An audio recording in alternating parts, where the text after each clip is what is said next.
Assalamualaikum warahmatullahi wabarakatuh. Perkenalkan, nama saya Akbar Budi Kusuma Nganco.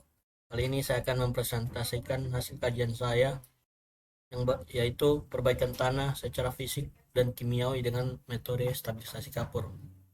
Jadi metode ini merupakan salah satu teknik yang banyak digunakan untuk memperbaiki sifat tanah, terutama tanah lempung atau tanah lunak yang sering dijumpai pada proyek konstruksi jalan maupun bangunan. Lanjut, prinsip dan tujuan. Prinsip dasar dari metode ini adalah menambahkan kapur, baik dalam bentuk kapur tohor maupun kapur hidrat ke dalam tanah. Setelah dicampurkan akan terjadi reaksi fisik dan kimiawi antara kapur dan partikel tanah. Tujuannya adalah untuk mengurangi plastisitas tanah agar tidak mudah berubah bentuk, meningkatkan kekuatan geser dan daya dukung tanah, mengurangi potensi kembang susut pada tanah ekspansif, serta menjadikan tanah dasar atau subgrade agar menjadi lebih stabil dan siap digunakan untuk konstruksi. Lanjut, yaitu mekanisme reaksi. Pada slide ini bisa dilihat dua jenis reaksi yang terjadi, yaitu yang pertama reaksi fisik, yaitu ion kalsium atau Ca2+ dari kapur menggantikan ion natrium atau kalium pada partikel tanah. Hal ini menyebabkan partikel tanah saling menggumpal atau mengalami flokulasi dan aglomerasi, sehingga tanah menjadi lebih padat. Reaksi yang kedua yaitu reaksi kimia atau reaksi pozolanik. Jadi kandungan silika dan alumina pada tanah bereaksi dengan kalsium hidroksida dari kapur, sehingga reaksi ini membentuk senyawa seperti CSH dan CaH, yaitu kalium silikat hidrat atau kalium aluminat hidrat. Senyawa-senyawa ini yang bertindak sebagai perekat alami antar partikel tanah, sehingga tanah menjadi lebih keras dan stabil. Adapun langkah-langkah pelaksanaan, yaitu yang pertama dilakukan identifikasi tanah seperti uji Atterberg, kadar air, dan nilai CBR untuk mengetahui sifat tanah awal. Kemudian ditentukan kadar kapur optimum, biasanya sekitar 3-8% dari berat kering tanah. Setelah itu dilakukan pencampuran di lapangan, yaitu tanah dihamparkan, ditaburi kapur dan diaduk hingga merata. Selanjutnya, air ditambahkan hingga mencapai kadar air optimum. Tanah yang sudah tercampur kemudian dipadatkan menggunakan roller.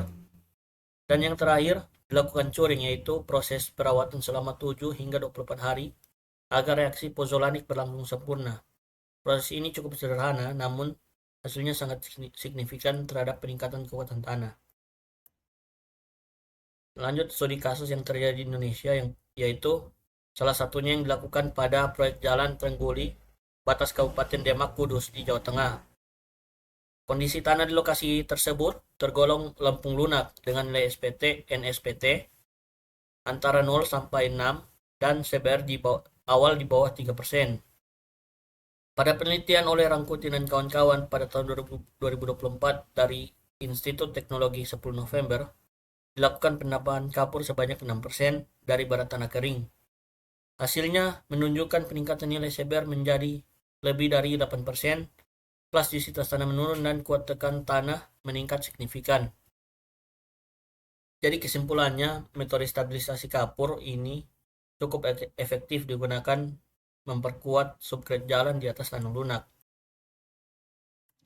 Adapun kelebihan dan kekurangan, yang pertama kelebihannya adalah bahan kapur ini mudah didapatkan serta harganya relatif murah.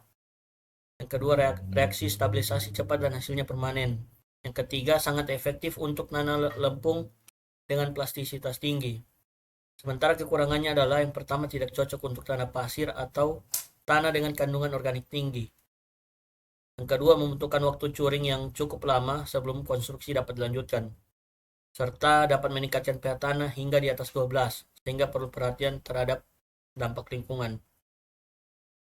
Kesimpulannya adalah bahwa stabilisasi kapur merupakan salah satu metode perbaikan tanah yang efisien, baik secara fisik maupun kimiawi. Metode ini mampu meningkatkan kekuatan geser tanah, menurunkan plastisitas tanah, serta memperbaiki daya dukung tanah dasar. Berdasarkan studi kasus di proyek jalan Demak Kudus, metode ini terbukti berhasil dan dapat menjadi solusi yang praktis serta ekonomis dalam pekerjaan perbaikan tanah di lapangan. Sekian dari saya. Wassalamualaikum warahmatullahi wabarakatuh.